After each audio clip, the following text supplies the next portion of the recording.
Let's discuss about 4 variable Karnaugh maps. In 4 variable Karnaugh maps, you get 16 cells, a 4 by 4 cell structure. Okay. So what we are going to do is, the first step is you are going to write your variables, that is A, B, C and D. Here we are having 4 variables. We are going to write them in such a fashion for both SOP and POS. Okay. Now we are going to start our numbering. Okay. That is 0, 0 and 0, 0. Okay, for both SOP and POS forms. Now what we are going to do, we are going to follow Gray's code. Okay, for both row and columns. Okay, so in previous videos you have seen 3 variable Karnaugh maps. We followed Gray code only in this sequence. Now what we are going to do is, we are going to follow Gray code not only here but also here. Okay, what I mean to say is 0, 0. Okay, 0, 0, 0, 1, 1, 0, 1, 1. Okay, the sequence is first, second, or you can remember it as 1, 2, 4, 3. Okay, please remember the Grace code. Okay, so is the case with 0, 0, 0, 1, 1, 0, 1, 1, and the vice versa is what we are going to do here as well. Okay, the same thing we are going to follow here. Okay, 0, 0, 0, 1, 1, 0, 1, 1.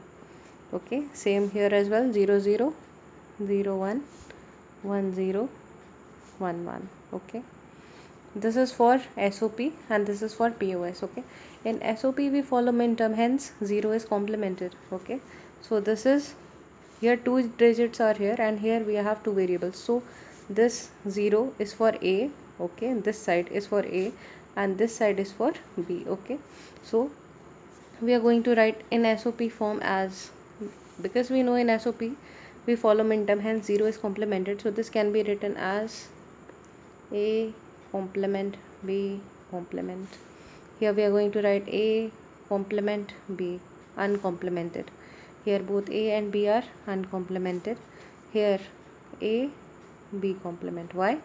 0 is complemented in SOP form. Okay, so is the case C complement D complement, C complement D, C D, C D complement. Okay, now vice versa is the case in POS form. Okay, here 1 is complemented, so we are going to write it as A B, A B dash, A dash, B dash, A dash, B. Okay, here we are going to follow max term, hence 1 is complemented.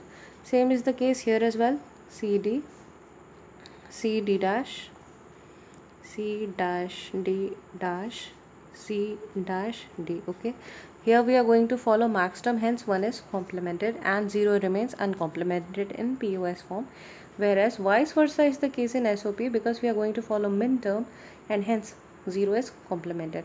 Now what we are going to do, as you know that min term is represented by small m. Okay, now we are going to fill up the values in the cell. Okay, that is M0, M1, M2, M3. Okay, always follow the Grace code.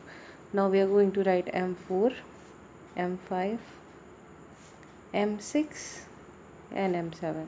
Okay, now we are going to follow Grace code again. Okay, in this sequence, first, second, then first, then second. Okay, or you can remember it as 1, 2, 4 and 3. Okay, so 1 and 2 are completed. Now we are going to fill up the fourth one. Okay, 7 we have reached here, so now it is M8. Okay, then M9, M10, M11. Okay, now the third one. Okay, that is M12, M13, M14 and M15. So you are going to have 16 elements from 0 to M15. Okay, now the same thing we are going to do for max term as well. Okay, and max terms are represented by capital M, so that is M0, M1, M2, M3, M4, M5, 5, M6, M7. Now we are going to fourth one, okay? M8, M9, M10, M11. Now this one, okay? M12, M13, M14 and M15. Okay, the easier it is to remember, the harder it is not to mess it up. Okay, this thing is pretty easy. You can score really well in digital electronics section. Okay, these types of questions are asked mostly in conventional type papers, but 2 variable and 3 variable have been asked in prelims and gate as well. Okay, in objective type papers. So this is all for SOP POS form of 4 variable kmap. This is all for today.